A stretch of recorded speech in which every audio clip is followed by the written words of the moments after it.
Find other great podcasts like this one at PodMoth Network.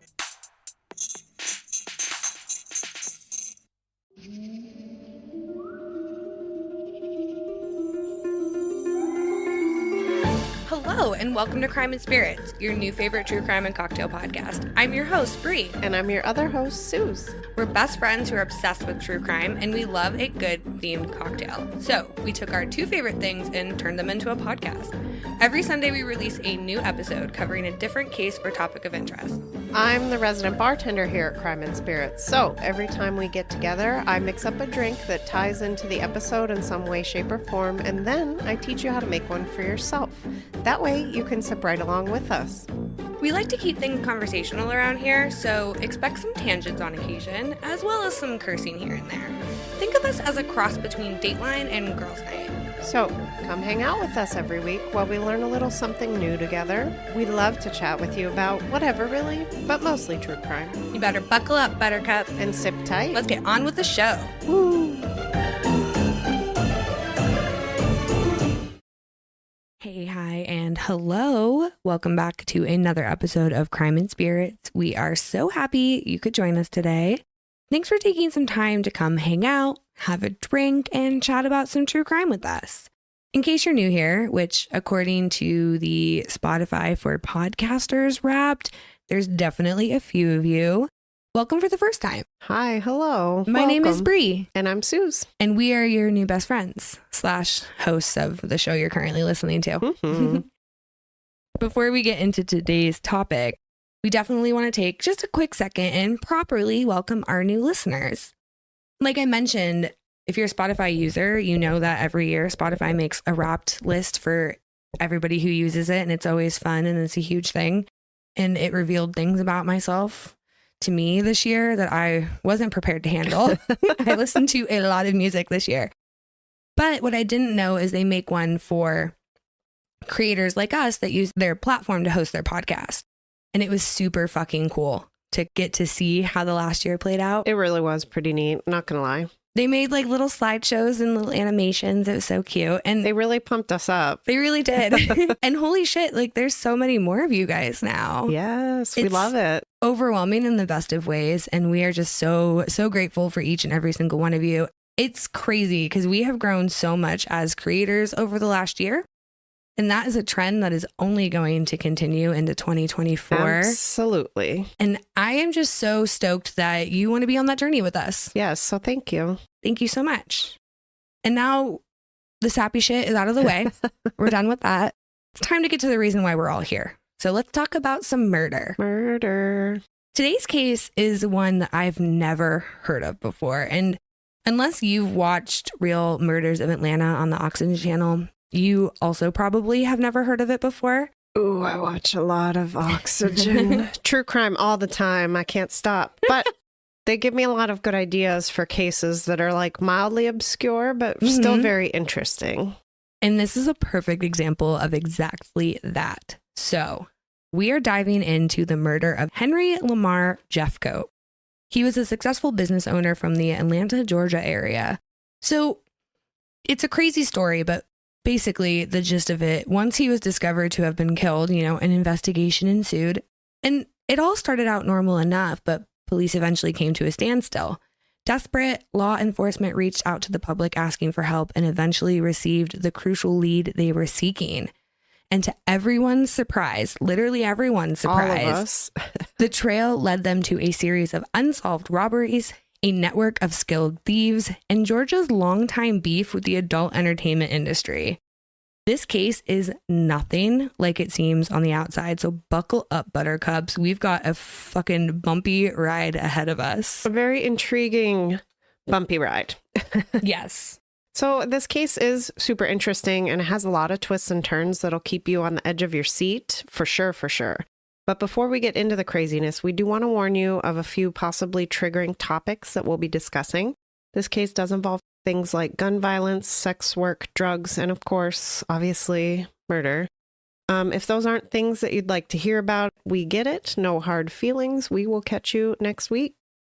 Absolutely. At the end of the day, this is a true crime podcast. We've got like a creepy, spooky kind of vibe going on over here. And most of us already know that in the realm of true crime, the atmosphere is undeniably eerie and unsettling, and our discussions will touch upon sensitive themes.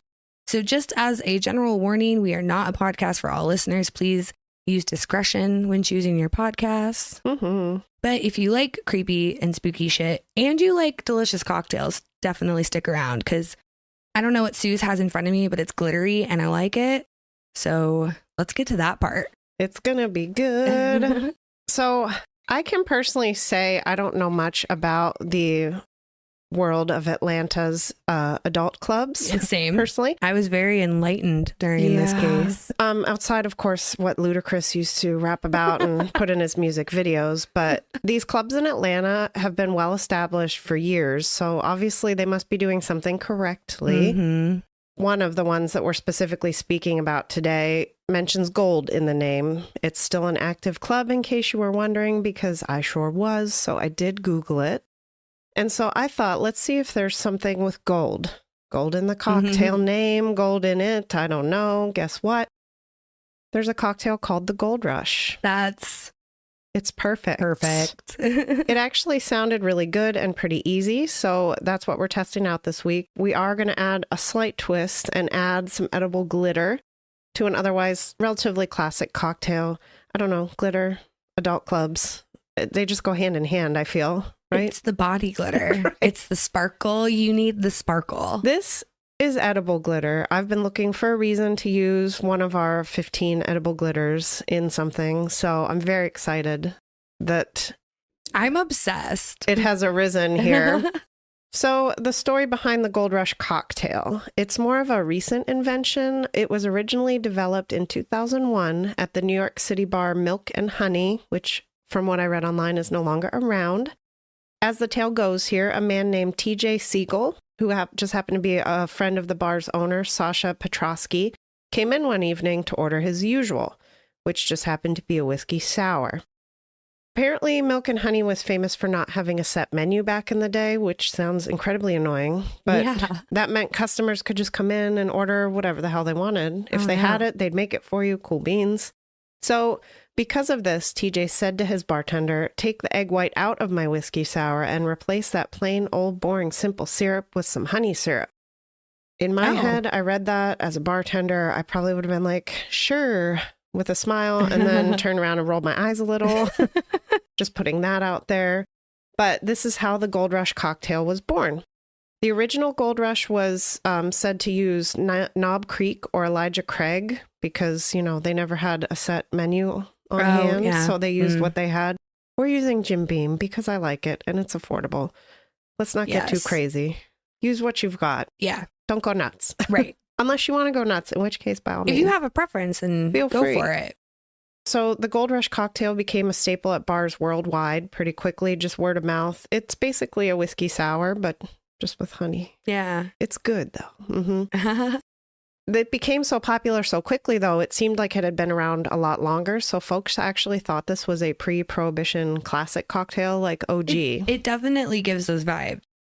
I'm not putting egg white in my drink. I'm sorry. We just haven't gotten to that point yet, folks. We'll brave I'm sure it eventually. Eventually it will, but some of them look beautiful. It's going to be an experience, so I feel like we're going to have to do video for that because our faces will just tell you everything you need to know. That'll sell it, right?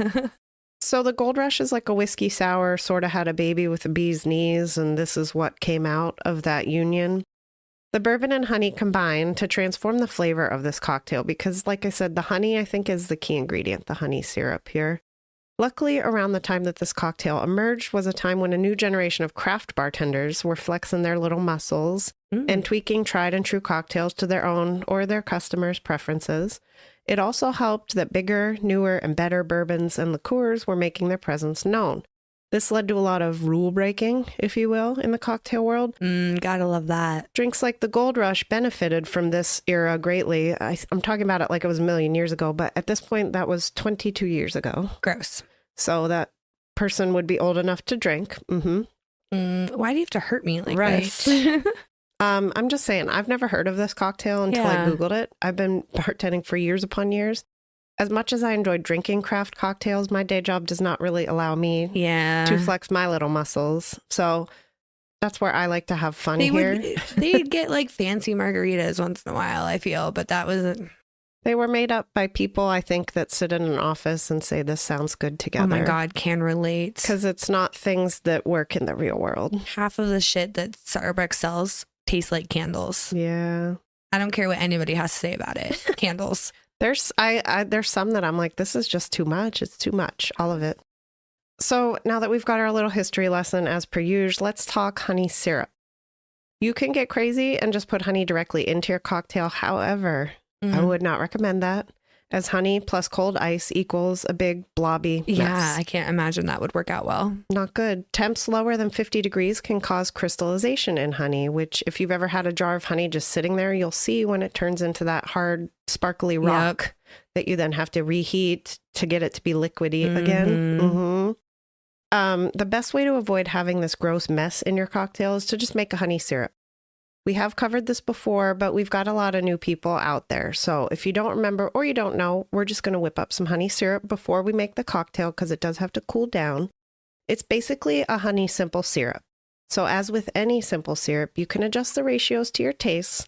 For our honey syrup, we're going with a 1-to-1 ratio. This means that we will need equal parts of honey and filtered water, 1 cup to 1 cup, half a cup to half a cup, however much you want to make.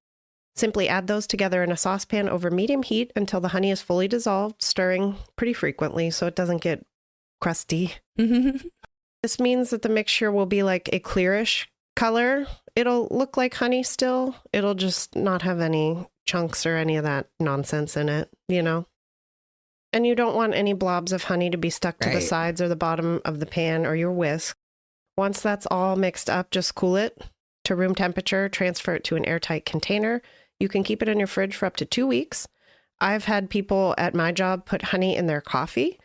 I actually like to use the leftover syrup in my hot tea because not only does it cool it down, but it gets the honey flavor in there. And I love honey in my tea. Same. I'm just saying, if you don't want to make a cocktail, put it in your tea. It's worth the extra work. Or even cold brew. I make myself brown sugar cinnamon syrup for my coffee. Yep. So good. So next up, your bourbon. According to liquor.com, you'll want to choose a decent quality bourbon with a little age on it. You don't need one that's too old, as heavy oak can overpower the other flavors, but a whiskey in the 4 to 8 year range will do nicely. That's another reason we're going with Jim Beam. You'll also want lemon juice. As always, fresh squeezed is best, but honestly, we live in PA and finding halfway decent citrus right now is like impossible. Difficult at best. I did find some nice looking lemons. They are the size of oranges, so they barely fit in our lemon press. Didn't you say that they looked like they were on steroids? I said steroidal lemons. That is a made up phrase, but I literally had to mush them into the lemon press. So it was a moment for sure. If you want to use the bottled lemon juice, we always have it on hand. Always. By all means, do that. But the fresh is best. You'll also want a lemon wedge for a garnish. And then our twist to tie everything together, today's story to drink, is the edible glitter. Like I mentioned, I found a nice deal on Amazon. 15 different colors. It was relatively cheap, and a little bit of this stuff goes a very long way. Very much so. It was so sparkly with just like a tiny sprinkle. You just need a little dash. Right. So for the cocktail itself, you'll want to make your honey syrup in advance. Once you've done that and gathered your lemon juice and bourbon, the rest is super easy. Just take a shaker filled with ice. Add 2 ounces of your bourbon of choice. We're doing Jim Beam. You do whatever floats your boat. 3/4 of an ounce each of lemon juice and the honey syrup, and just a dash of gold edible glitter. Mix it all up thoroughly until it's well combined and thoroughly chilled.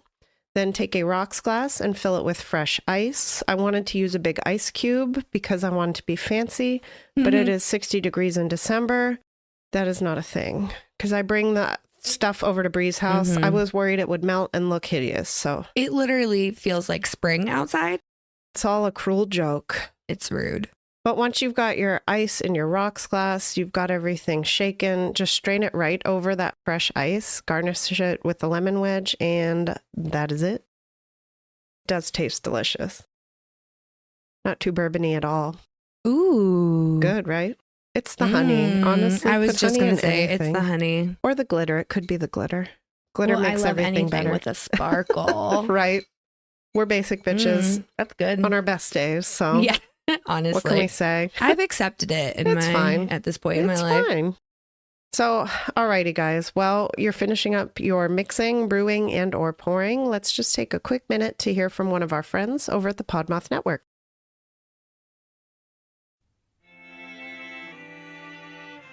PodMoth.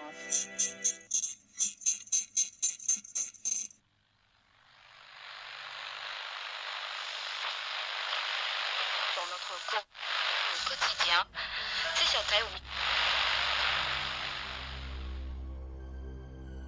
Located on the edges of your radio static, you've stumbled upon the Lost Signal, your podcast destination for tales of horror and the macabre, brought to life with voice acting and sound effects. New episodes are released every 2 weeks on Monday on Spotify, iTunes, or wherever else you get your podcasts. Join us, won't you?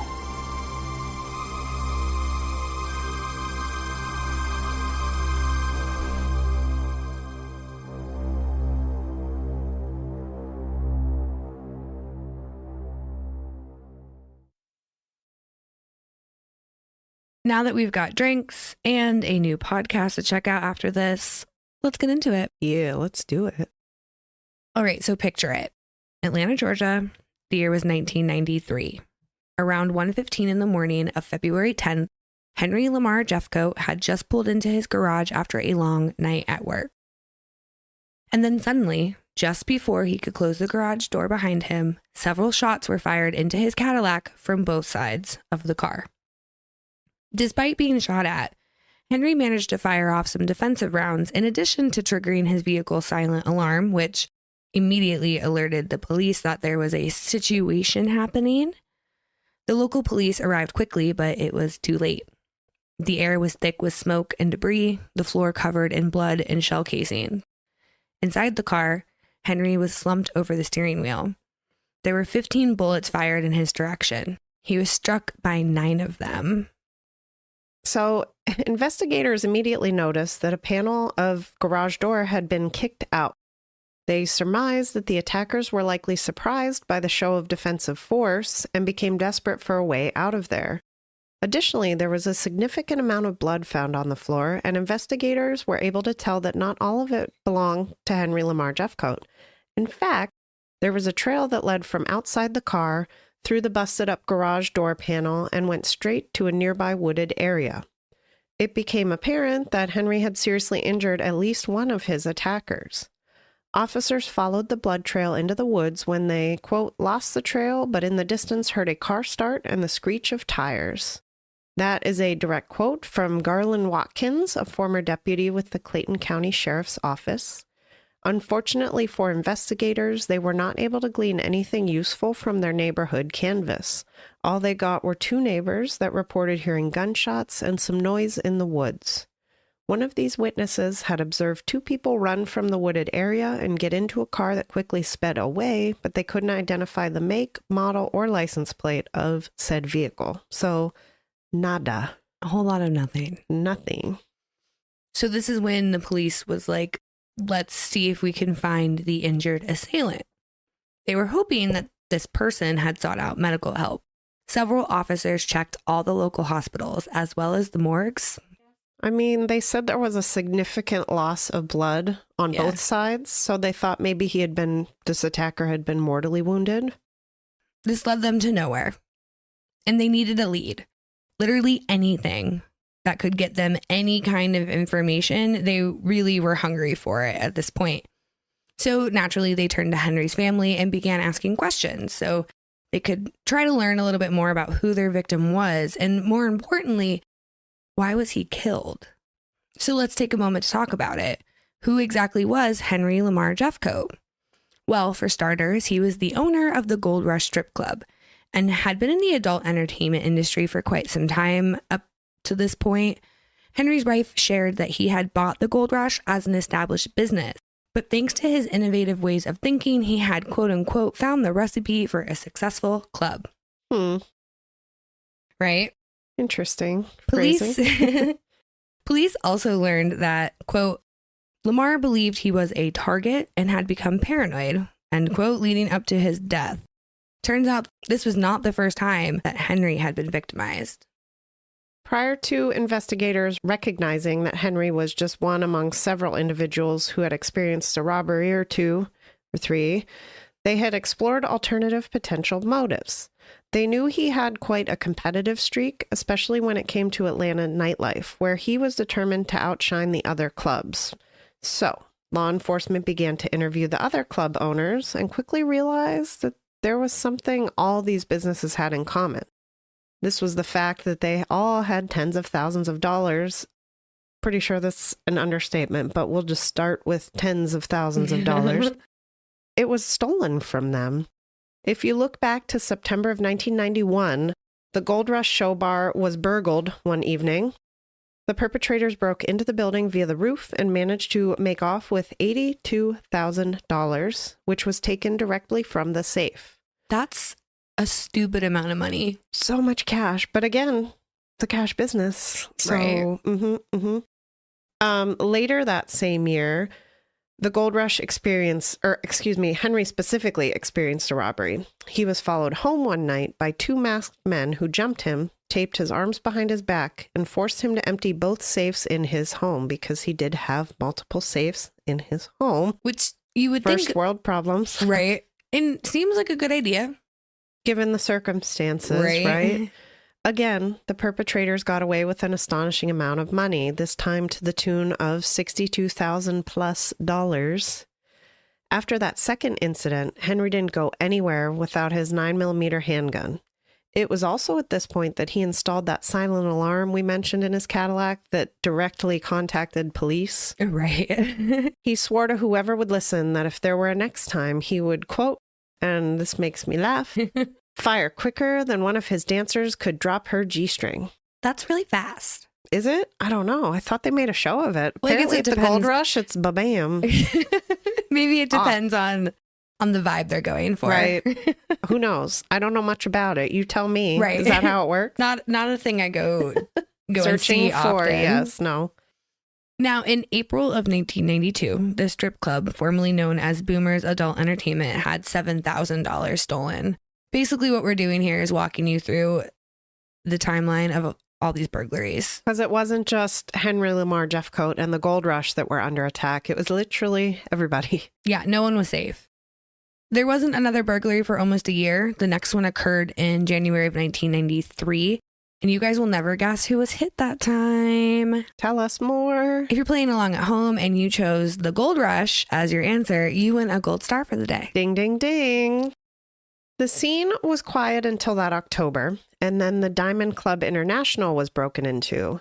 This job wasn't easy for those robbers, though. They had to bend back steel doors and saw through a safe to get access to the cash. But they did all that and still made off with $18,000. I feel like that is some serious fucking commitment to a job. That's what I'm saying. Steel doors and a safe, sawing through safes. Right. Say that 3 times Shoo-wee. The Tops and Tails Show Club was taken for $25,000 in November, and then in December, someone climbed through a ventilation grid and stole $40,000 from Gold Club. And here's the thing about the break-ins. Whoever was pulling them off was really fucking good at it. Mm-hmm. This group of thieves were capable of meticulously disabling any alarm or communication systems that the businesses had in place. They made sure that they had alternate break-in and exit paths in place at each location. There were absolutely zero clues left behind. I mean, these people did not fuck around. It's like if you didn't take into account the missing money and the sawed through safes, they were like ghosts. They left no trace. Yeah, no absolutely. fibers, no fingerprints, no Nothing. footprints. Well, and I mean, it makes sense when you think about it, because there were even some instances where the burglars took the safe as part of their haul. Could you imagine, like, okay, guys, we just don't have time to saw through this one, so just pack it up, throw it in Wheel the it trunk. out. How would you pick it up? I have so many questions. I really want to know.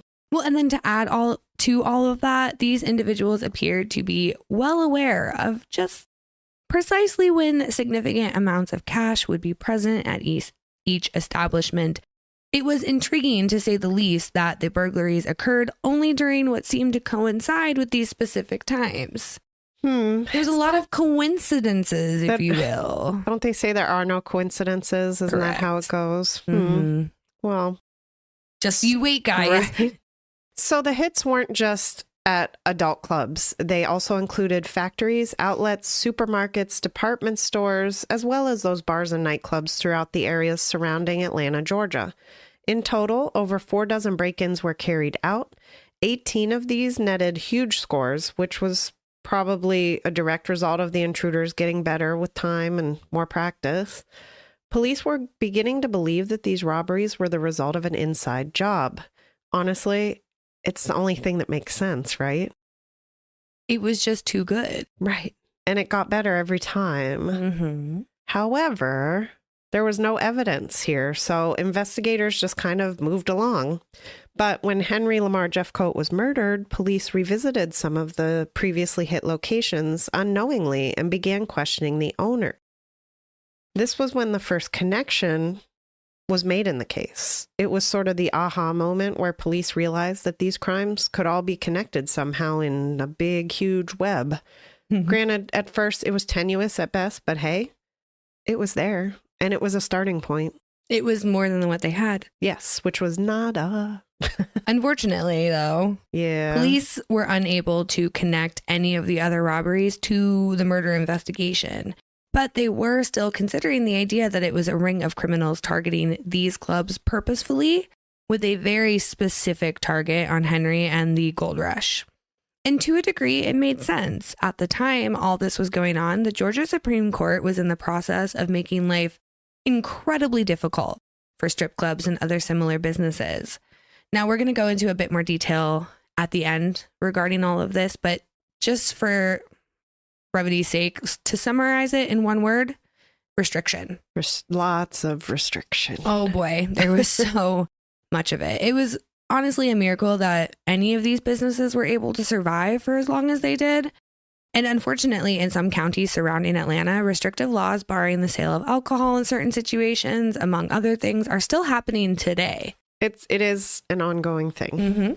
BT dubs. Very much so. Actively. Right. Still a thing. Current. So the police finally had a direction, tenuous at best, to focus on. Since their murder victims seemed to be the most targeted out of the group, law enforcement began looking into those employed at the gold rush, both past and present. They extended their questioning to the security team members. Through said investigation, the police learned that many of the club owners had outsourced the same crowd for security work. Many off-duty law enforcement officers were hired to provide businesses, along with their employees and customers, protection while they indulged in all that Atlanta's nightlife had to offer. This was not unheard of at the time, just in case you were wondering, because I was wondering. Police officers made around $24,000 a year. That's insane. That's not a lot of money. No. For putting your life on the line, you know what I mean? Literally that. This meant that some kind of side hustle was basically necessary to everyday life. Right. You couldn't survive, especially if you had a family, wife, kids, any of that, or even just you by yourself. Right. Absolutely. And while that in and of itself isn't suspicious, it was odd that the number of robberies had increased greatly over the previous 2 years, despite a significantly heavy police presence at all of these locations. Unfortunately, this was just another dead end in the investigation. The police here got no breaks. They were frustrated. They had no direction to go in. So they turned to the media and they put out a blast hoping that someone out there would have any kind of information that could help. That was literally basically what it was. Yeah. Hi, does anybody know anything about please this? Help us. Hello. And it was the right move because this is essentially what broke the case wide open. On March 1st, a local gym employee named Tammy called the tip line to report what she knew. And oh boy, did she blow shit wide She open. knew a lot more than she thought she did, I think. This is what honestly, Tammy was an employee at a gym, and I think that you probably can vouch for this as well. As service workers or like workers in those kinds of establishments, We are invisible to most people. We People are there think to we're wallpaper Yep. or plants in the corner. We are just a coffee robot or a cocktail robot or somebody that cleans the machines when they're done. You get to hear a lot of shit. Oh, yeah. And so this was honestly not surprising to me at all. So Especially a gym full of dudes working out and whatnot, you know. Exactly. She worked at this gym called Gold's Athletic Gym near Fayetteville, and it was popular among many of the local police force, security guys, you know, all that jazz. Well, according to Tammy, she overheard two members of the Riverdale Police Department talking about the Jeffcoat robbery. She went on to say that these two men were part of a little makeshift gang that would meet up and lift together, and that they were the guys responsible for Henry's murder and all of the burglaries. All of the burglaries? That right? What? And they were all just talking about it while they're like pumping some iron at the gym. What I found incredibly interesting was that this group included a range of different types of men. It was a lot. There, just for like a couple examples, there was a former football star that turned into a nightclub manager, former Army Ranger. There was a dog trainer in there and a nightclub bouncer, plus the two officers, and God only knows what else. Talk about a broad They slice were of all gentlemen there. inclusive. They Anybody were. who wanted to burglarize Apparently. things were welcome. You didn't even have to keep quiet about it, apparently. Shit. They did not listen to the first rule of Fight Club. Literally. So this just in general was shaping up to be kind of a sticky situation. So investigators had to proceed with some caution. They worked pretty quickly and very quietly to corroborate Tammy's story. Law enforcement found some interesting connections that did nothing but heighten their suspicions.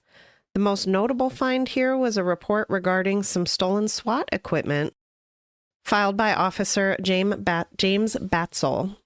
He just so happens to be one of the men that Tammy specifically mentioned in her tip line call.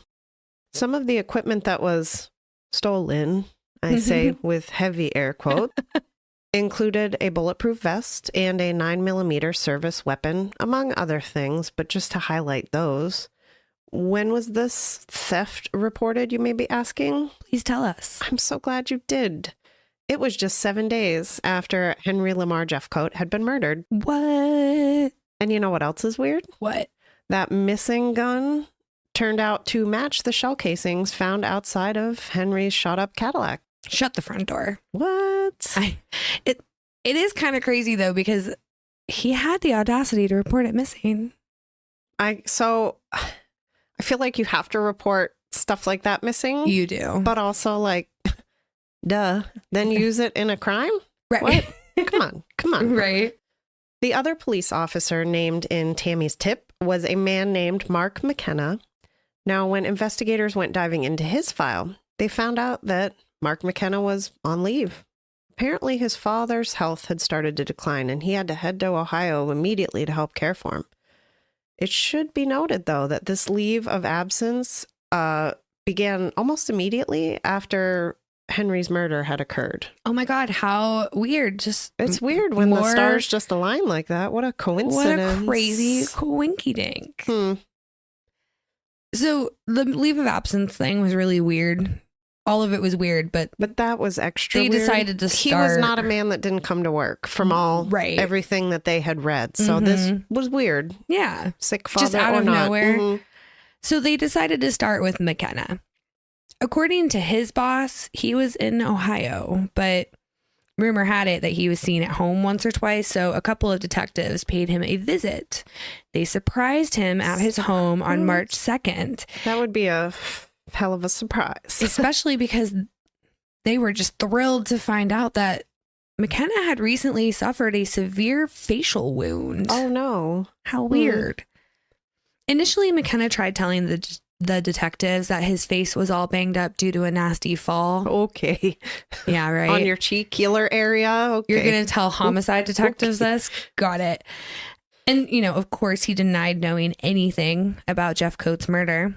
Luckily, the investigators were not born yesterday and proceeded to search the house. Now, whether they had a warrant to allow them to search the house or had McKenna's permission is unclear.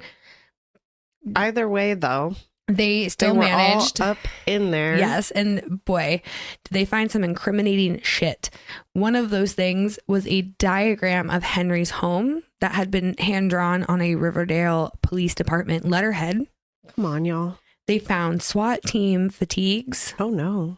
two-way radios programmed to the Clayton County police frequency, as well as many rifles, shotguns, and pistols. That doesn't sound good for Right. Mr. McKenna. Yeah, so he got arrested and taken to the police station where he quickly confessed to everything. Oh. And one right after another, he just threw all of his little burglary buddies directly under the bus. He all but immediately offered to name everyone and testify in exchange for the death penalty getting taken off the table. I think it might have been the gaping facial wound probably that had him feeling guilty, because that's not something you can hide. He just fell, Suze. I don't know what you're talking about. I can't even say it with a straight face because it makes no sense. None if of you it. look up pictures, like obviously it's a healed scar at this point. But it is a big ass scar. Yeah. Like, And I come don't on. know if it's just because we have hindsight and we know what it is. So to us, it seems obvious or what. But it was pretty clear that something significant happened. Not that he fell down the stairs or right. something. Or fell off a ladder. Yeah. Come on now. What did he... He's a police officer. What did he think he was going to... Girl, I don't know. I think he was just grasping at straws He's at like, this they'll point. believe me because I'm also a police officer. So first and foremost here, Mark McKenna admitted that he had taken part in the robbery and murder of Henry Lamar Jeffcoat. Batzel had used the bulletproof vest, you know, that missing one, during the attack. So he had been saved in that regard. But Henry still managed to get McKenna right in the face. The bullet pierced his cheek and came out behind his ear. So it went through his head. It's crazy that he was literally able to run away from that, though. That's what I'm saying. Isn't and not that- be dead. I feel like 1 inch or centimeter either direction, that could have been an eyeball or your brain. You know what I mean? Like, I was just talking about this with a coworker of mine because she had shared that a member of her family had been shot 7 times in the chest, I think, and survived. They're unfortunately paralyzed, but they're not deceased. it's incredible to me how what's the word I'm looking for? Resilient, yet Mhm. delicate, like right. human bodies are. Right. Because if you twist the wrong way, you're going to snap your leg off, but you can get shot literally in the face and also be fine. Right. Be able to run away from a crime scene. Like physically run and then hide from everyone. I'm just saying. So allegedly, both men were decked out in full SWAT gear while committing these crimes. In fact, Batzel was on duty during the time the murder occurred. That's Ballsy. real bold. Mm-hmm. During this initial confession, McKenna revealed the rest of the crew involved, and by March 5th, every single one of them was in custody. This included James Batzel. He was a 30-year-old Riverdale police officer. He served in the Navy and the fire department before joining the police force. He was described by his training officer as a talented and hard worker who, quote, should learn to harness excess energy and use it constructively, end quote. I don't know about you guys, but that kind of description is, I would say, probably like a pink flag to me. Yeah. Proceed with caution. Yeah. I don't know. Not quite Maybe red. don't give him guns and It's not a quite badge. red because it's not quite fully formed yet, but there's the option. and then there's this. At the age of 30, he was twice divorced. Oh, I didn't even like put that together with his age. Oh, ooh. That takes a lot of work and time to invest in like 10 years worth of dating. Oh, you know? yeah. Just oh, saying. no. He was also cited for reverting to childish pranks during his training, like when he exposed himself to his all-male training class. Oh, cute. Love that. He was proud of what he had underneath his trousers, hence why he was flouncing it about, I guess. He must have been. And more specifically, he was very proud of what he had become on the outside, since he ballooned, not in weight, but in muscles, from 210 to 298 pounds. That's just saying. A very hell of a bulk. large amount of weight / muscles. From what I read, it was pretty quickly, because was not done naturally. As you're about to learn. He also began taking steroids orally and injecting himself over a year, beginning in January of 1992. So in addition to bulking up, being super proud, being narcissistic, he became even more self-centered, more negative, and more egotistical. Just when you think it can't get worse, drugs are introduced. There's that red flag a-waving. When Batzel was brought in for questioning / arrested, he also opted to reveal some deets so that he could escape the death penalty as well. He admitted to shooting Henry Lamar Jeffcoat 9 times at close range. He was the one who linked the others as co-conspirators in the robbery ring. He was working the streets as a cop, and he came to have an us versus them mentality, which in my personal opinion is pretty dangerous. I think he felt like he should have a cut of what Henry Lamar Jeffcoat and the others had. Yeah. Which is where this all stems from. Well, especially when you consider the legislative implications and things that was happening. I mean, it was starting to become very difficult to run the business as the model stood. Right. We'll get into it more because it's one of those things where it sounds kind of like a not bad idea on the surface, but I also understand where these business owners were coming from. Right. It's really interesting. But like Sue said, an us versus them mentality when you're a police officer, I just feel eventually it's gonna... A police officer and a part of a private security detail, you Yeah. There's just a lot that's not good. Yeah. Not good. Not good at all. None of it is good. Well, and then I was kind of interested to find out that Mark McKenna was somebody who was described as quiet, reserved, and well-mannered. Kind of the opposite of Batzel. Quite literally. But every yin needs its yang, you know? Well, and it's kind of was surmised that they were likely workout buddies because they shared a profession and they lived close to each other kind of thing. They lived in the same neighborhood or something like that. They were close. They were always together. I mean, working out, living in the same neighborhood, working together. And then we find out that they had actually served in Mark McKenna had served in the Army National Guard unit in Operation Desert Storm for 4 years and as an MP sergeant at Fort Leavenworth. And so they had Batzel the military background. So it's really not that surprising, but the personality didn't quite fit what was happening here. So I think that was a surprise to a lot of fellow officers. In my opinion, here's what happened, guys. Here's what I think happened. Mark McKenna's quiet, reserved, well-mannered. Sure, dude. Yeah, that sounds like a great idea. Next thing he knows, he's wearing tactical gear and robbing some dude and getting shot in the face. How did I get here? It was probably all like gravy train when they were just doing robberies. Yeah. I don't know that he expected it. I'm going to guess it was Batzel's idea to escalate it to this. Well, and none of that, unfortunately, is super clear. Right. It seemed as if their motives were financial, like what Sue said. It's like an us versus them mentality. I deserve part of what you have because I'm helping you protect it, kind of thing. Right. As much as they sang like canaries, they never actually said why they did any of it, really. And I feel like that was, they didn't have to.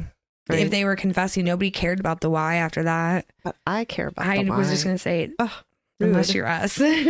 So next up is Christopher Grantham. He was a 34-year-old bouncer at the Gold Rush. Apparently, he was also on parole for possession of explosives, not weapons, not drugs, explosives. I just found that as a fun, interesting fact. Like, oh, okay. Yeah, because they specified that. Uh-huh. And then there was William McClare. He was a 30-year-old Fulton County Sheriff's Department deputy who worked off hours at the club. He had a vanilla case file, if you will, but he had been suspended with pay, of course, pending allegations of domestic abuse against his ex-wife, which unfortunately is also a really popular thing among police officers. Rude. It's not everyone, but there's a lot more than there should be. Unfortunately, these kinds of careers do attract a certain demographic. Yeah. And it's just like any other group, right? Like those few outliers kind of screwed up for everybody. Yeah. if you will. Because the police officers that I know that are regulars of my store and stuff, like they're very kind people, and I very much trust them to protect me. These guys, however, No. not so much. So a little fun fact about McClare: on his employment application, he stated his hobbies and interests were simply staying very athletic and in shape. Ew. So you can see the type of human being we're working with here. So all this- of them. Just going back, this is how they could heft a whole ass safe out of a club. Yeah. and get bend away with the it. steel back. Right. Because they were, at least one of them were on steroids, and they were all like pumping iron every day. Oh, my Lord. So the men on the periphery of this robbery crew did, however, work within the orbit of the police force or as security detail at various clubs or both. Brett Morrill had been fired from the force for allegedly stealing $30,000 from a Home Depot safe while holding the manager at gunpoint. Jeez. No big thing, right? Yeah, no. Woo. Just $30,000. right. That's like nothing. James Donald Donnie Kirkland worked as the manager at the Gold Rush. Chris Grantham, who we mentioned up above, had been discharged from the Army after a parachute accident and picked up work as a bouncer at the Gold Rush. Troy Endress also worked as a bouncer at the Gold Rush. This is why the Gold Rush and Henry Lamar Jeffcoat seemed to be the most targeted out of the group, because half these dudes were working there. Yeah, they were So the they most knew the ins familiar and with the outs, that. yeah. Curtis White was a club regular who owned a drug sniffing dog that clubs used to discourage illicit activities amongst the employees and dancers. Because, I mean, say what you want for whatever your personal opinion is about the adult entertainment industry. A lot of people who run those kinds of clubs want to have, you know, a running business. They don't always Well, they don't want dumb shit popping off left, right, and center. Guns, drugs. It's just not safe at the end of the day. For anybody. And it's just not good business. Word. Now, we knew that one of these men were using steroids. Turns out almost all of them were actively using at the time. Whoopsie. In 1991, Larry J. Gaines, a former executive director of the Kentucky Association of Chiefs of Police, all of these titles are way too long for no reason. Mm-hmm. This person is now a chairman of the Criminal Justice Department at the California State University. He wrote an article for the FBI Law Enforcement Bulletin Warning titled "Anabolic Steroid Abuse by Police Officers is a Serious Problem." So obviously this is something in the early 90s, before this murder had taken place, that was kind of starting to come out and be a little bit more well known, it seemed. I feel like steroid use, it was just easier to get them, I feel. Back then, you could just order them from Canada or Mexico or wherever and have them sent directly to you. There were no people stopping you. So it's like everybody could just partake. And it's a lot of people who are in very physical jobs, right? So like even Mark and I have been really into watching this show called Dark Side of the Ring, and it goes and explores a lot of like famous professional wrestlers and their stories. There's a lot of fucked up shit going on especially there from too. the late 80s, like early 90s, mid 90s. Like my dad loved this shit. So growing up, I had my own like time where I enjoyed it as well. But it's fascinating to see the behind the scenes, and they're all very candid. And the amount of steroid use it was just crazy. It was like any other drug at the time. It was cheap and easy to access. So why not? It'll bulk me up. And the Why? like, I'm not seeing any downside. I hate to use the term benefit because it doesn't isn't, feel, but it feels yeah. icky. But I mean, this is one of those situations where they were using it with a very specific goal in mind. To me, it's not really the same thing as I'm going to, be popping pills or doing something else that's more illicit. I think that's how people can justify it to themselves. Right. Like, I don't know. It still fucks people up. oh no, I don't disagree, but I think that it's a lot easier. I would imagine it's a lot easier, especially as a police officer or somebody who's in a professional sport, to be like, this is just something that's enhancing my already, given situation, blah, blah, blah, blah. Who knows? I'm just trying to put myself in their brain, I guess. That's a dangerous place to be. Yeah, you're not wrong. So when Batzel initially presented the idea of robbing local strip clubs to McKenna, he described it as taking dirty money from drug dealers. And there it is. Here's that us versus them. The notion was that it was deemed illegal money and that the other officers felt they were underpaid, which just fed the narrative that they were more Robin Hood than hood robbers. I like that. I forget which article had it, but I loved it so much because it felt accurate, you know? Yeah, it does. One of the arrested officers who later cooperated with police told reporters that he joined the ring because he was told the victims would be drug dealers. Quote, the money was supposed to be dirty, so to speak, he said. The gang members allegedly called themselves, and I quote, white boys against crime. See, that's quote. Gross to me. Well, it's one thing. It's not like they're Robin Hood because they're not giving money to poor people. Right. They're giving money to themselves. So which, I mean, again, like... they were sort of poor people, but still and all. Not the correct way to go about it. Henry Lamar Jeffcoat worked very hard for a living, so why... He really, yeah. He didn't deserve any of this either, you know? Correct. Their brains were all just wonky. Steroids will do that to you. It's a hell of a drug. Drugs are a hell of a drug. During the initial round of questioning, we learned how the crew coordinated the attack on Henry. According to McKenna, McClare actually paged McKenna to inform him that Henry was on his way home that night. That was essentially the signal for McKenna and Batzel to hide in the garage and wait for him to get home. Apparently, these guys had no idea that Henry was strapped because, you know, remember how he was a super paranoid guy? Yeah. He had pulled his gun out that night as soon as he turned onto his street in preparation for a potential attack. That seemed to be like a regular thing for him. He did that almost every evening on the way home. He would keep his gun ready handy on his lap just in case. Well, and obviously his paranoia was founded. Like there was reason. Yeah, reason behind Good it. Reason. We also learned that Grantham was the getaway driver and that Batzel, a former military medic, was able to tend to McKenna's wounds after the fact. So that's how he was able to avoid the hospital. I don't know, man. With a gunshot wound to the face, I might be like, ooh. Not if you're a police officer robbing strip clubs blind. True. And you're in full SWAT fatigues. How do you explain that, exactly, please? Especially when Batzel was supposed to be on duty.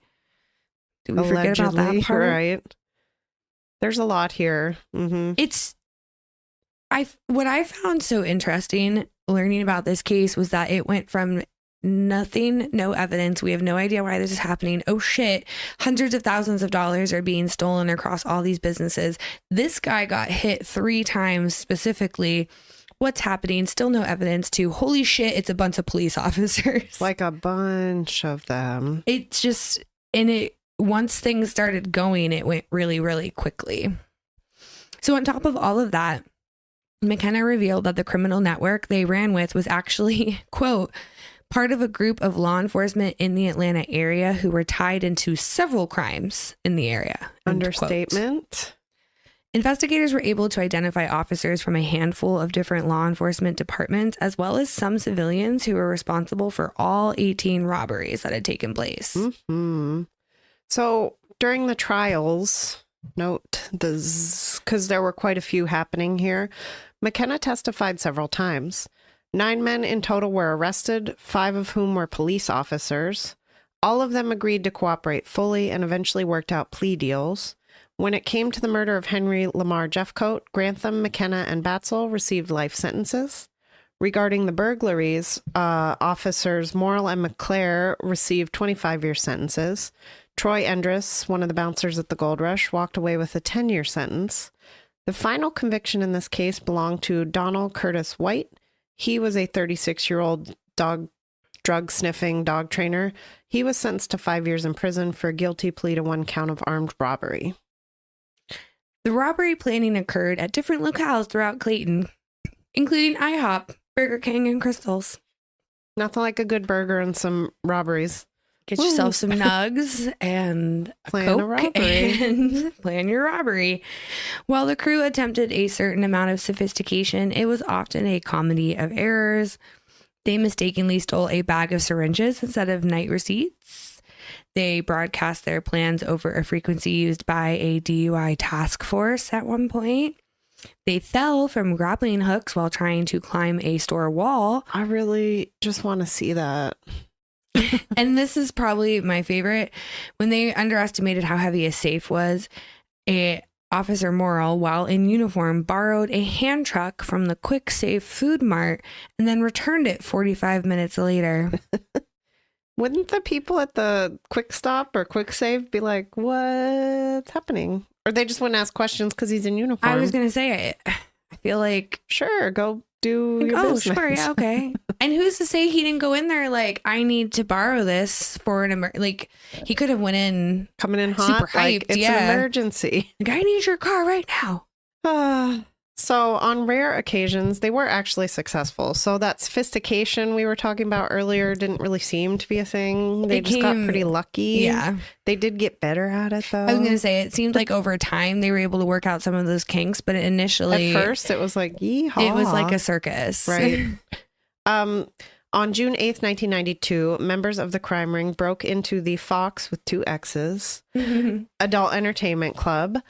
Officer Morrill, who was on duty, acted as a lookout for the ring members who entered the club and monitored his police radio for any calls that may come in concerning the burglary. When they were unable to open the safe, they brought it to Batzel's house in a van they called the War Wagon.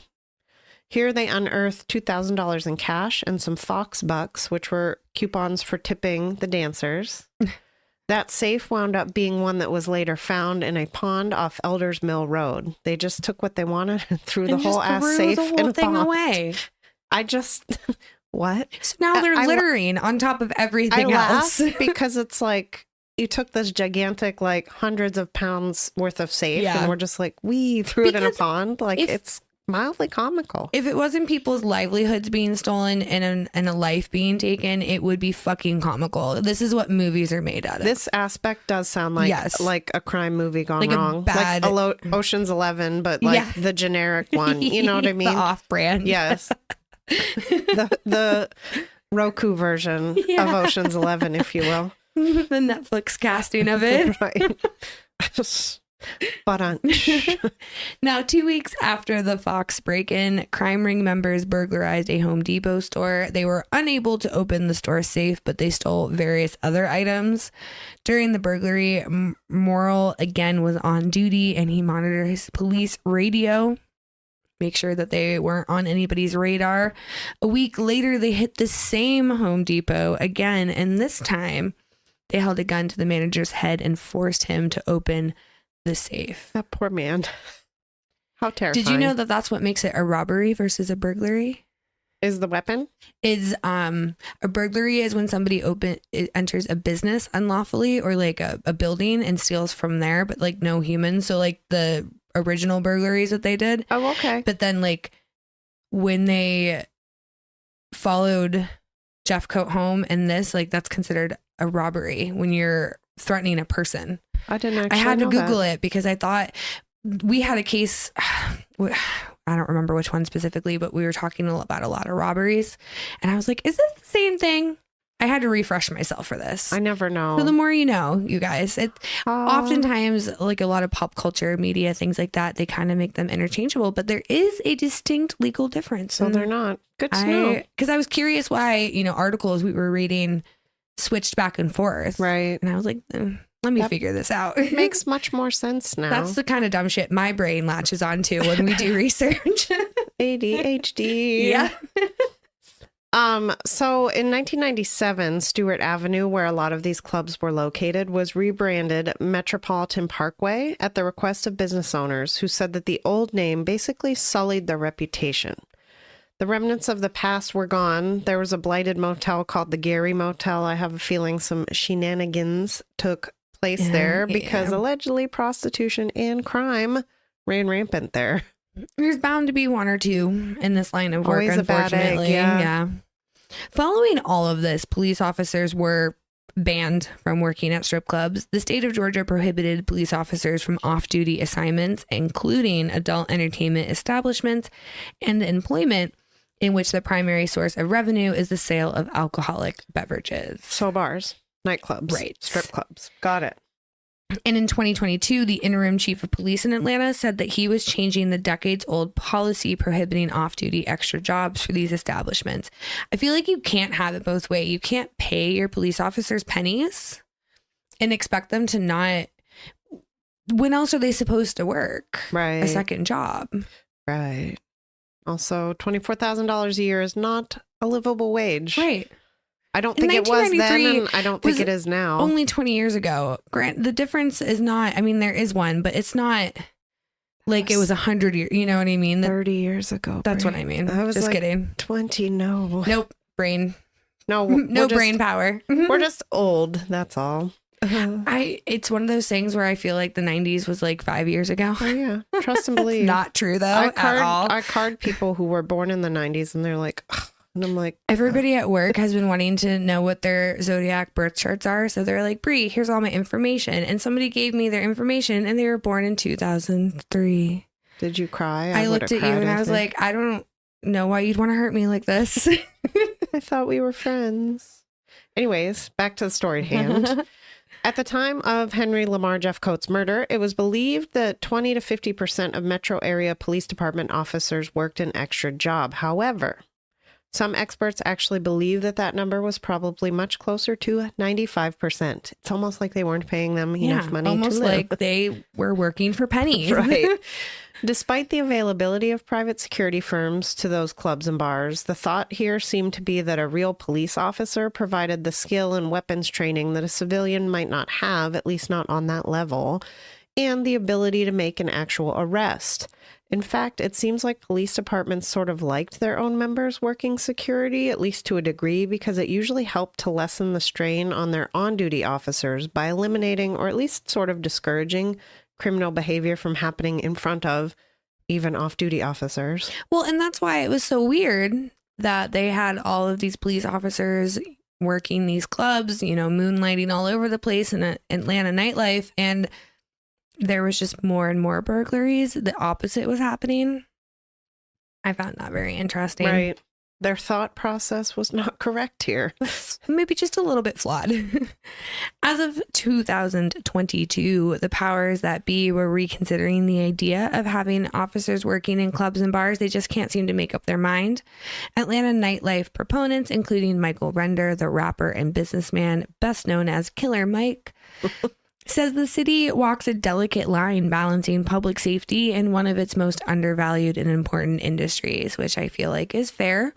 The list of quote unquote nuisance properties now numbers more than 70, which is up from the original tally of 25. So, not great. Again, though, I just feel like it's the world we're living in. People are just getting crazier and crazier. While I do see his point, Atlanta nightlife has always been something, like I said, you watch a video from Ludacris or T.I. or any of those rappers from that area, and they feature prominently Atlanta area clubs, landmarks, the whole 9 yards. So that's what I grew up thinking the nightlife was like in Atlanta. But the world has changed. People are insane. So who knows? Well, and I feel like for as progressive as we've gotten in a lot of ways, there's also the same trajectory for people who really disagree that those kinds of establishments should exist. And I think it's just like anything else. If it's not affecting you, why are you so bothered? I guess I just don't understand that really. I found a really interesting article that kind of talks about a lawsuit that happened. It'll kind of give more context to this once we get to that. So hold tight. Soon. So Atlanta police and city officials say a disproportionate share of violence takes place at or near a relatively small number of nightlife businesses. Police told Fox 5 that security guard Ty Ross was shot and killed after kicking out a patron from one of said clubs in February. Officers were called to that specific property more than 170 times over the past 2 years. That is not good. And that's the other side of the coin, right? But there's always got to be a bad apple, right? You know? I mean, alcohol, we say it at the end of every episode, you have to be careful. You should be responsible when you are consuming alcoholic beverages. Unfortunately, a lot of people don't know how to do that. So this is one of those things where it's just all gray area. And I don't think there's really a good answer Right. in any way. So there was a law sponsored by council member Dustin Hillis, who directs the Atlanta Municipal Court. They were trying to shut down a business, not just nightclubs, if the court deemed them to be a nuisance 2 times within 2 years. Which, well, and look at this one, 170 times. Exactly. And businesses could not be closed for more than 12 months. And the proposal follows Mayor Andre Dickens' creation of a nightlife division to educate nightclub owners on how to run safe businesses. See, I don't think that would be a bad idea, right? I think it just all comes down to the context in which they're trying to do, because do you have good intentions? Do you actually want them to run safe businesses, or do you just want their business to close down because you disagree with it? Right. I don't know. I think that's ultimately the issue here, is that nobody can tell what the real intentions are. Right. So at any rate, Render called Atlanta nightlife a billion-dollar industry and rattled off examples of hotspots past and present, making hip-hop history, Magic City, and nightclubs on Bankhead Highway, just for some examples. And like I mentioned, launching the business empires of people like T.I., Ludacris, and other acts.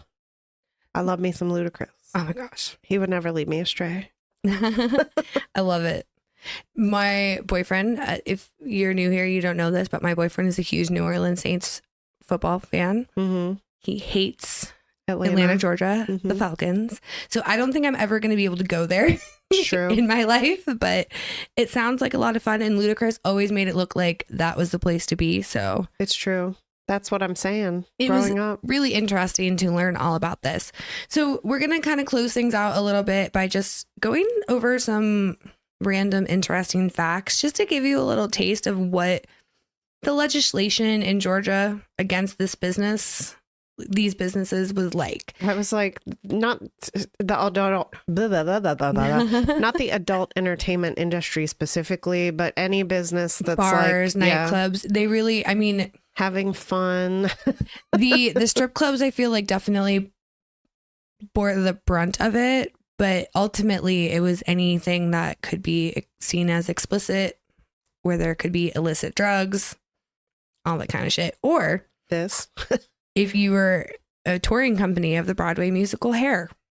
So in 1971, this touring company was set to go to Atlanta, the Fulton County area, and officials actually sued to prevent them from coming. They were claiming that the nude scenes were obscene.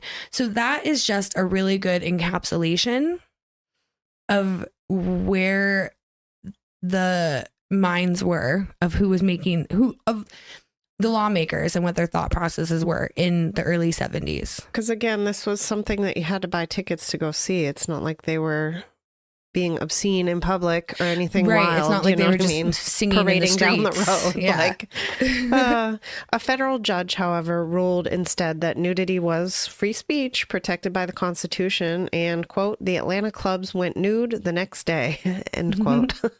Fast forward to 1987, when in anticipation of the 1988 Democratic National Convention, the state legislature passed a law banning the sale of alcohol by nude establishments. So if you are having some naked people dancing on a stage, you were not allowed to sell alcohol. Well, I feel like the ones in our area are BYOB. They Is are? that how they get around that rule? I'm pretty sure Like that's treat how it like a is. private club type thing? I think Honestly, at least that's what it reads like. It's Who my knows? understanding of the situation. don't know enough about it. I've only been to a strip club once. I was 18 and I'm good on the experience. Good Thank forever. you. Thanks. No thanks. In 1989, the the Georgia State Supreme Court overturned the law, saying nude dancing was an expression of free speech. Within days, before local ordinances could even be written, nude dance clubs expanded throughout the metro area, primarily into North DeKalb County, South Fulton County, and Clayton County, where they all still operate. Not all, but a lot of them still operate to this day. But that's just it. That's the flip flop, right? They were just flipping and flopping and nobody could But decide. nobody could how do you keep track? How do you run a business What a under waste of parameters like time. that? Right. At the end of the day, if they're just going to keep overturning it. But here's what's interesting. So that, in a nutshell, is basically what was happening in Atlanta and the surrounding area. They would make these laws and then they would turn around and repeal them because of some reason or another. But lately, there hasn't been as much repealing going on, and these restrictive laws are starting to stay in place. And we found this article. It was written in 2018, just to give you some context. So there's this very popular strip club called Foley's that was located in Atlanta. And these are all direct quotes. Like, I just took excerpts from the article. We're going to link it for you guys in the notes if you want to go see the whole thing for yourself. But basically, owners of Foley Strip Club were suing the city of Chambly, accusing local officials of adopting city ordinances intended to shut down the club by revoking its liquor license, outlawing lap dances, and forcing it to close after midnight. So, not really great for the business that we're talking about. Right. Chambly, as well as neighboring Brookhaven, had become the latest suburban communities to crack down on late night clubs that city officials view as a nuisance. There's that word again. The lawsuit filed by Foley's parent company is the third suit the club had actually filed against the city in the year of 2018. That's kind of a lot. That's in 1 year. Right. That feels like a lot. Right. The club accuses city officials of violating civil rights provisions regarding freedom of speech, freedom of expression, and equal protection under the law. The club has asked a judge to bar the city from enforcing the new adult entertainment regulations. Huh.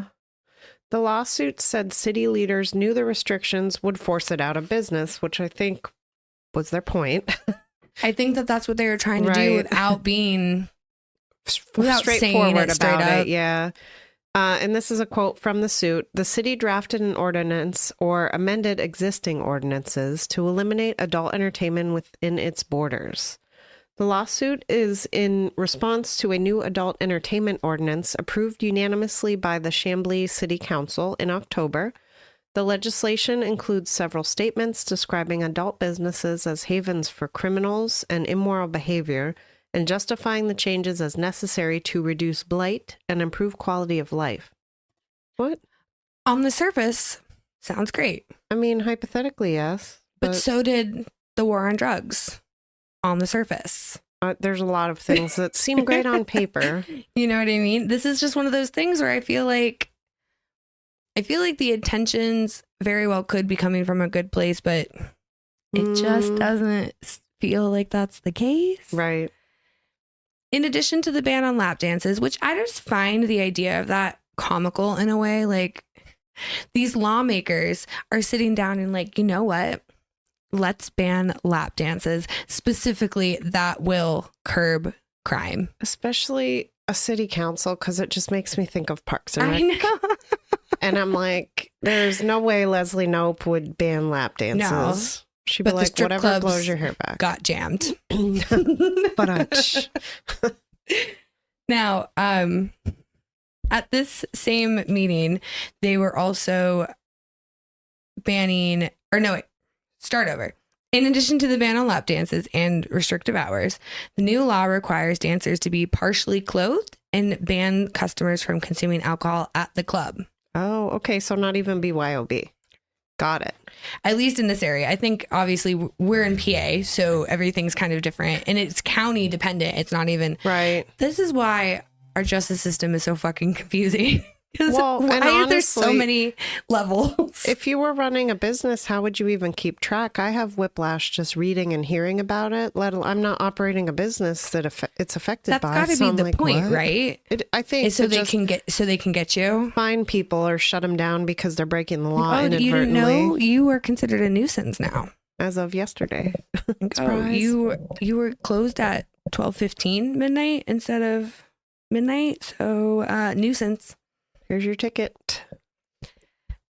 At the same meeting, the city modified its liquor laws to ban strip clubs from having a liquor license effective January of 2019, which is, again, I was talking to coworkers of mine about this case, and I was telling them about it, and I was like, isn't that wild? And they're like, well, I mean, then, drunk people can't be all over the girls and this, that, and the third. And drunk people are just going to be elsewhere, though.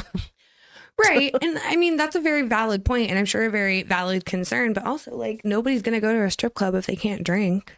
Well, yeah. I mean, some of them might. I mean, I'm sure, but for the most part, I think that's part of the... It's same thing attraction. With bars. Like, that's the whole reason bars exist in the first place. So people who have social anxiety, like myself, cannot be awkward after a few drinks. Or still be awkward, but it's just entertaining. You just don't care about it after right. that. Now, earlier in the year of 2018, the club sued the city, which has 29,000 residents, after a February raid that resulted in 2 citations. One cited the club for having an empty fire extinguisher, and another accused it of illegally serving alcohol by the bottle. Interesting. Which is, especially when you consider, like, all the places around here, not all of them, but there's definitely places you can get bottle service. At least there was. I don't actually know. There used to be that bar Resolutions. Yeah. You can get bottle service there. That's there anymore. It's not, but they had sparklers. It was alarming as a drunk person. I don't know. That to be seems served too that small way. of an area to have firecrackers in your face. It was Well, weird. sparklers. It was weird. Anyways, Foley said that the Chambly Police Department launched the raid during a peak time. They showed up with an unnecessary number of officers and then blocked patrons from exiting the building. Rude. That lawsuit, now combined with another filed by the owners of a different nightclub, also in Chambly, says that the raid was excessive and unlawful. Which, on the surface, sounds like it might have been. Right. In U.S. District Court in Atlanta, another suit challenges the legality of Chambly's adult entertainment rules and liquor license changes approved in October. It argues that Foley should be shielded by an agreement that strip clubs reached with DeKalb County in 2001 when the club property was still in the unincorporated area. So now we're not only changing laws, we are changing borders. Yeah, right? How fun. That sounds just for funsies. terrible. That agreement allowed it to remain a nude club and sell liquor, and the terms were binding on any city that annexed the area in the future, according to said lawsuit. In 2007, there was an amendment to the agreement which extended the terms for 15 years. The amendment required strip clubs to pay the county $100,000 annually through 2017, then $150,000 for the remaining 5 years until the deal expired in 2022. So maybe this is why we're working on figuring it out again in 2022 and 2023, because deals like that have expired. I mean, it kind of sounds like extortion. Yeah, but legally. But like legal extortion? By the government. So not seeing a problem. It tracks. At any rate, Follies was paying money to Chambly, which, after annexing the club in 2013, passed a resolution recognizing the agreement and allowing it to continue serving alcohol and featuring nude dancing, according to the lawsuit. So basically, the lawsuit is like, I have the legal right to do this. What the fuck is your problem? And they're like, but we changed the rules. Right. And didn't tell you, so You're sorry, just not supposed sorry. to know. You weren't at the meeting. Duh. Sorry. At any rate, I don't trust the Atlanta nightlife scene after hearing about this case. No. I do find it wild that this giant web of conspiracy was finally unraveled. Can you only imagine, though, if they wouldn't have figured it out? I certainly was not expecting it to be law enforcement officials committing the crimes. Yeah, I think lots that's of them, the too. craziest thing is that it was a ring of law enforcement officials and random other people. Again, did they all meet at the gym and then went and got burgers and were like, let's commit some big ass robberies? Like Burgers and pancakes. I just really want to know like what the trajectory was here. You know what I mean? Well, and another interesting tidbit is that I found an old archive Reddit post from, I think, earlier this year, maybe late last year, that Follies was closing or is closed. So whatever was happening with this lawsuit there. did not work out in their favor. Which is a bummer. I don't know.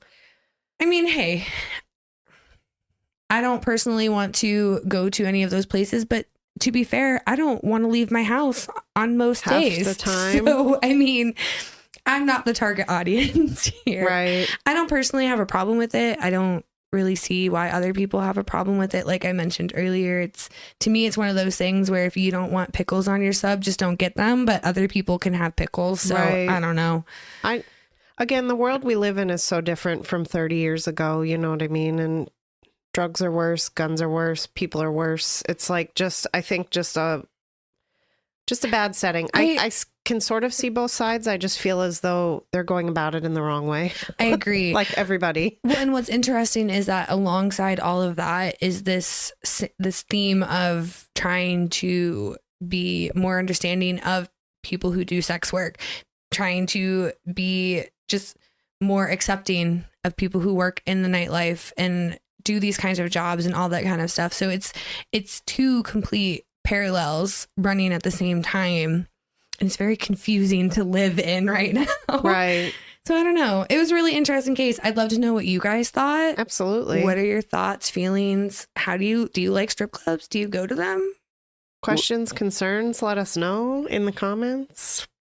Yeah. I still have questions. I'll probably still have questions. Well, this one was really hard to kind of research because there wasn't a lot out there.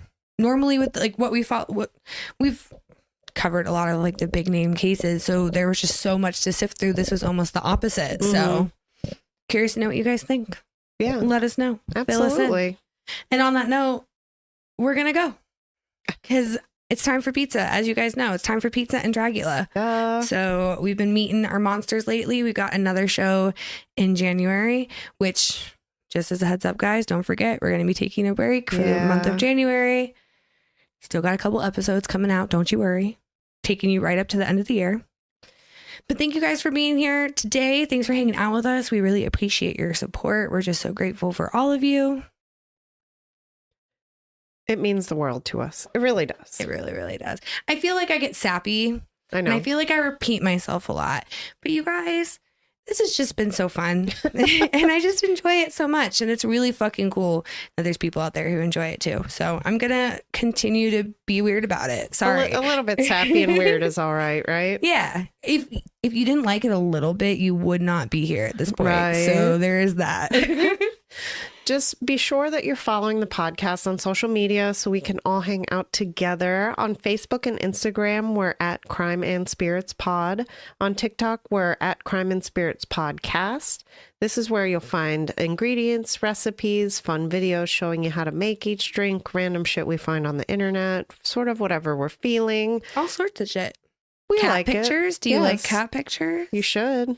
If you're here, I feel like they must a little bit, right? My cats are starting to act real cute now that it's winter. They just want to sleep and Be cuddle all the cozy. time. If you'd like to follow us personally, you can find us both on Instagram. I'm at Suze, not Susan. And I'm at Brie _ not the cheese. If you are into our vibe, you like what we're doing, and we really hope that you do, pretty please with sugar on top, go leave us a rating and or review on your favorite platform. More specifically, if you can hook us up on Apple, that really helps us get out there. Yeah. Like, whoa. So that's always really appreciated. Plus you'll get a shout out. It's true. You know, we'll have a personal chat, all the good things. It just really makes our day. And like I said, it helps us get out there more. So there is that. Also, additionally, if there is a case you'd like us to check out or a cocktail you want us to try or a specific liquor, Honestly, or something a you saw on simple syrup. Instagram that sounds cool. Literally, Susan and I just be sending each other drink reels all the time. Really? Feel free to DM us. Absolutely. We do prefer to have requests go through the email if possible, but if Instagram's your jam, that's also fine. Absolutely. But just so you have it, the email is crimeandspiritspodcast@gmail.com. And finally, if you're interested in becoming a monthly supporter of our podcast, there is a link for that in the show notes. Feel free to smash that link. All right, my friends, and we're going to close out the show with our traditional corny joke. If this is your first time joining us, at the end of every episode, Susan and I just like to shake off the heebie-jeebies a little bit, try to kind of end things on not such a weird note. It feels awkward Just be like, hey, here's all this murder and mayhem. Okay, bye. Bye. So we decided to do like a silly little joke at the end of the episode. I tell Suze a new one. She doesn't know what's coming at her every time. I like it. I made Mark help me pick this one out because I was running late today. So this is a Mark joke. What did one hat say to the other? What? You stay here. I'll go on ahead. Okay. I like that. I know. I was like, okay, that one's funny. That's cute. Send it to me. That's like a dad joke. Yeah. Thanks, Mark. Felt appropriate. Yeah. Thanks, babe. And on that note, we're going to get out of here for realsies this time. Thank you guys for hanging out. If you are sipping along with us or sipping on anything that has alcohol, please make sure you're being smart and you're being safe. You're not getting behind the wheel of a car. We do not condone any of these kinds of shenanigans. We are fans of ordering DoorDash, drinking a glass of water, and staying home. Just chill. Hanging out. Yeah. We appreciate you. We love you. And we hope that you have the best fucking day. And we'll see you next time. Bye. Bye.